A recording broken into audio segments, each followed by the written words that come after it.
All right, emergency press conference. Things are moving. What's going on here?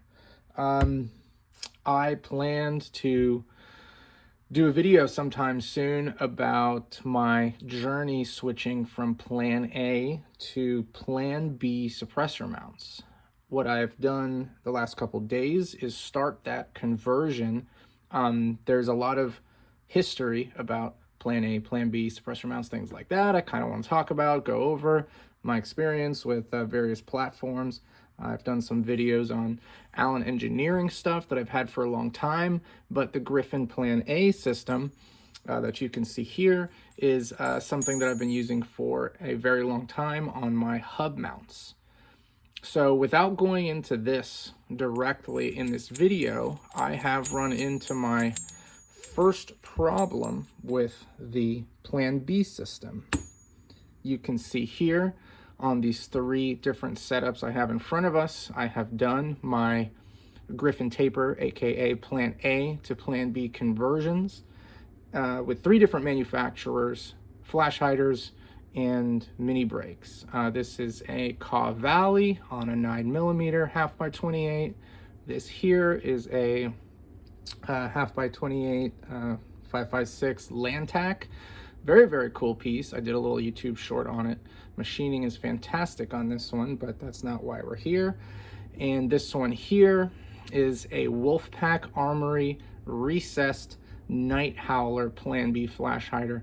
Also a very cool piece. So again, without going into why I'm switching to Plan B just yet, we'll do that in another video. I have run into an issue with this Plan B ecosystem that it seems others have in the past, but you know, me being optimistic, I did not think I would. And what's happening is, seems to be tolerance differences between different manufacturers. I know that all of these barrels are concentric, and we'll do some measurements here. I'll do my best to do a School of the American Rifle-esque detail, breakdown with some science here, but this mount seems to be the culprit. This Plan B taper mount. There's been some differences in the way manufacturers cut these, because these are all based off of the Q Plan B system, right? And I believe what happened in the early days of the Plan B system was, okay, forget it. We're going to talk a little bit about Plan B history. There was this taper here, and this is on my 8K, this taper here. Some companies cut it at 24 degrees and some companies cut it at 25 degrees. I don't know if it was more than one, or maybe it was just one manufacturer. There's some articles out there, there's some Reddit posts, whatever, but there were some differences in the lockup. There's also differences in the ways, there can be QCs and machining differences in the way manufacturers do things, which is a downside of Plan B and mixing manufacturers. I was really optimistic that this was going to be super cool and I would have all these different options and things would just kind of work, but that's not the case. So let's go into what's going on here and we'll do a little bit of diagnosis. So hey, what's going on, right? The first thing we'll do is show you guys these alignment rods. I have a 223 as well as a 9mm alignment rod. Highly recommend these to always check your barrel to suppressor alignment. You don't want to be the guy getting a barrel strike. These are worth the investment. Kind of sucks. They're 20-30 bucks each. I think there's some graphite ones out there, or carbon fiber, whatever the heck they are, but there's some ones out there that might be a little bit cheaper. I like these metal ones. So coming over here to the 9mm, we can see that when we put the alignment rod in, there is a little bit of wiggle, but the tolerances are very tight, and for all intents, it does not wiggle too much. I've made a mark here so you guys can see, because I'm using a phone mount, and I don't think I'll be able to get this completely vertical, but you'll be able to see what I'm talking about. When we thread this Plan B hub mount suppressor on here,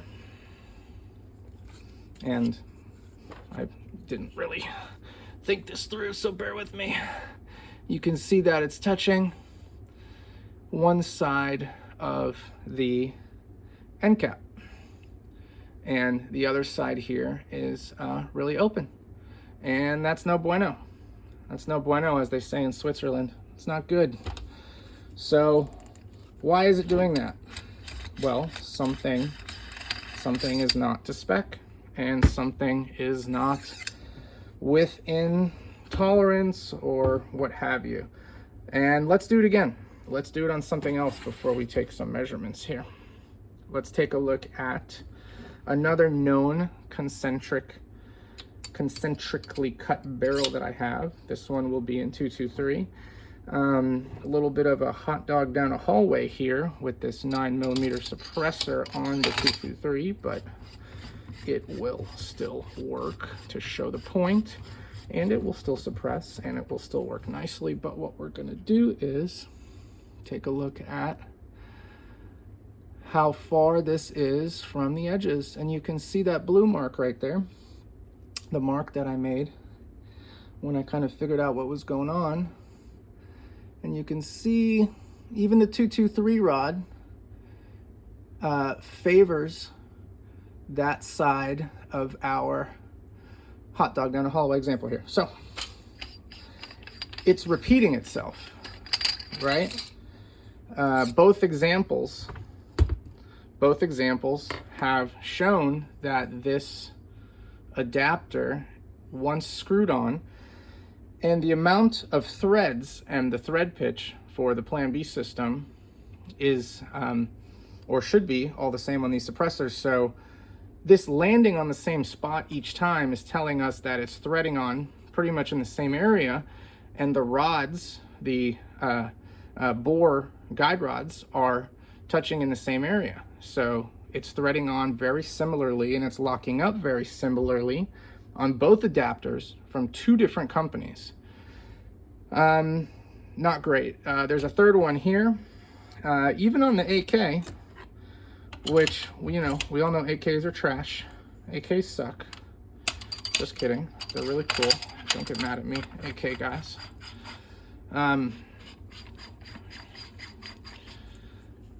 We can see here on the AK while it's locked up.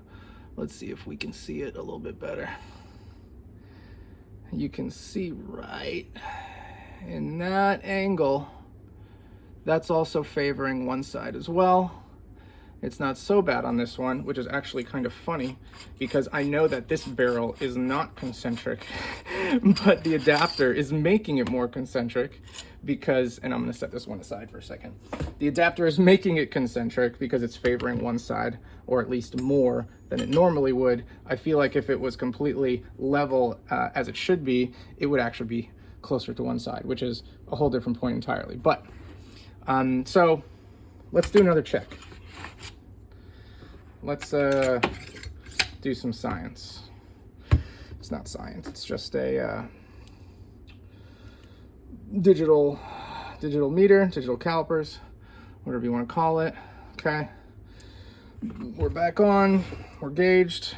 Let's do something here at each, let me loosen it up. Ooh, hit my camera stand. Okay, let's check what the measurement is at each tine and tighten it down. Not tine, sorry, this is a break. So so you can see here we have no daylight. Let's rotate it. No daylight again. Let's rotate it. And this is just a quick and dirty way of checking. You know, we're not busting out the that little thingy with the ball that people have on their lathes and stuff to make sure things are exact, but you know, let's check here. That's the same. Let's go one more revolution. Take a look at that. Straighten it up for you guys. I'm kind of holding things up and trying to get things together on the camera and get them in focus here. So It looks like it doesn't want to because of the laser module in front of me, but you guys get the point. That measured out to 5 millimeters from the side on every single one of these brake ports, and that was pretty much the same all the way around. Obviously the measurement would be less here than here, but for all intents, we've shown that, as I already know, because again, this is my 9mm Plan A mount, my 9mm Griffin taper mount. This was on here previously, and these actually aren't even the same two manufacturers. This is made by Griffin. This is probably the only other company that makes stuff for the taper mount Plan A system, which is, oh shoot, what's their name? They used to do suppressor recores and stuff like that. Echo Machine, I was gonna say Eclipse. It's Echo Machine, and that dude is a great machinist. So these go together very nicely. This used to be on here. It was right down the middle of this same can with this hub mount and this flash hider. I know this is good. This is a known good setup.